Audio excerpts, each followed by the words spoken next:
Har bir jamiyatning poydevori uning konstitutsiya va qonunlari.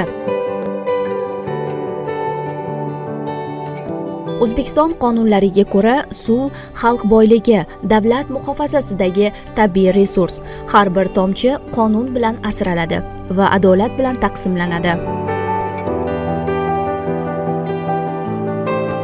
Suv ta'minoti xodimlari ana shu konstitutsiyaviy qadriyatni toza va xavfsiz suvni xalqimizga yetkazadi. Ularning mehnati tabiiy resurslardan oqilona, qonuniy foydalanishning amaliy ifodasidir.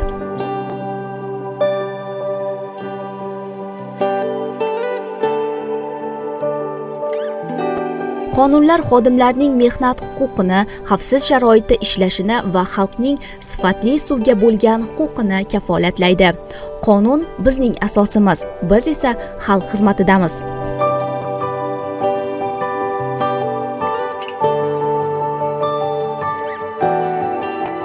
Konstitutsiya davlatning ustuni, xalqning ishonchi va xodimning himoyasidir. Tabiiy resurslar bebaho boyligimiz. Ularni asrash va xalqqa yetkazish barchamizning sharafli burchimiz.